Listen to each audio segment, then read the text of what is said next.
this is Angie with the EPS Advocate.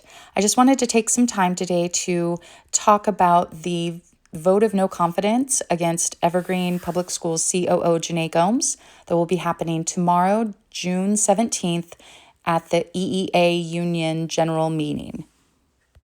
I thought it was interesting that Christy Peak did not choose to read out the vote of no confidence into the public record at the board meeting like she did in the 2024 EEA vote of no confidence.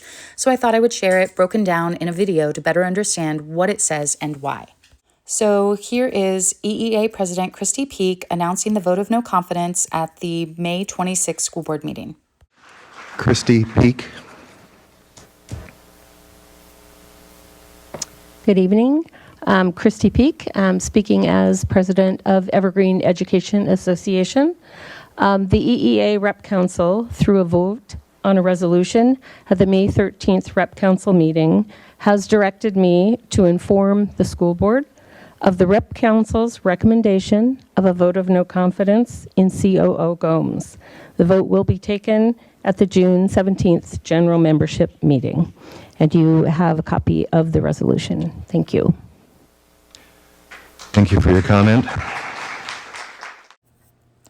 So this is the actual resolution paper that was given to the school board directors. And as you can tell, it's a lot of words that are very small. So I thought I would just make it bigger and kind of break it down into the different sections and read it out loud so that it might be a little easier to understand. So let's go ahead and do that. Here is the resolution of no confidence in Chief Operations Officer Jenae Gomes.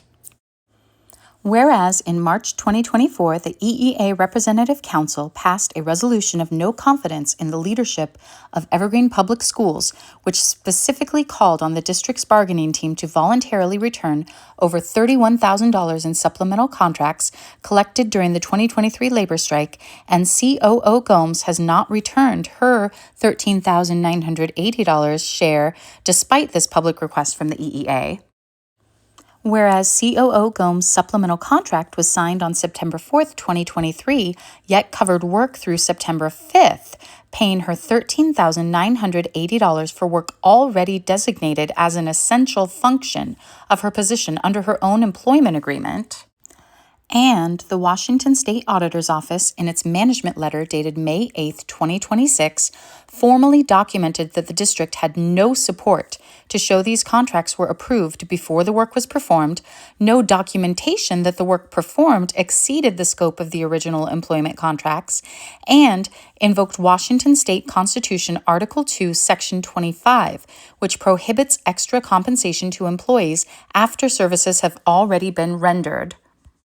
Whereas when payroll technician Danny Stevenson raised concerns through proper internal channels about irregularities in processing these contracts in September 2023, COO Gomes placed him on administrative leave, forced him into an involuntary resignation despite years of proficient evaluations, and inserted a clause into his separation agreement requiring all future employment references go exclusively through her, the subject of his complaint. Whereas on January 14, 2026, COO Gomes summoned PSC President Mindy Troffer Cooper to an unsolicited meeting the day after public comments were made at the school board meeting raising concerns about the COO, during which the PSC president was accused of being associated with the speakers and presented with police reports later acknowledged to contain inaccuracies. Board Director Gary Wilson has requested an investigation into this conduct at 4 consecutive board meetings without any board action. Whereas Superintendent Maloney misled the public on February 10, 2026, in an attempt to protect COO Gomes by claiming the state auditor's office examined the supplemental contracts and cleared her, a claim the SAO rebutted in writing on March 5, 2026, and which was definitively refuted by the SAO's May 8, 2026 management letter, formally documenting the district's noncompliance with respect to the very contracts Maloney claimed had been cleared. Now, therefore, be it resolved that the EEA Representative Council recommends to the membership to affirm a vote of no confidence in Chief Operations Officer Jenae Gomes and directs a membership-wide vote at the June 17th general membership meeting on the question of whether the general membership has confidence in COO Gomes. Be it further resolved, the Evergreen Education Association again calls on COO Gomes to voluntarily return to the children of Evergreen Public Schools the $13,980 collected for performing duties already assigned to her job description, consistent with the state auditor's May 8, 2026 recommendation that the district conduct their additional legal review to determine whether repayment is necessary or required by law. Be it further resolved that the President informs the school board through public comment at the May 26 school board meeting of the Rep Council's vote of a recommendation of no confidence in COO Gomes.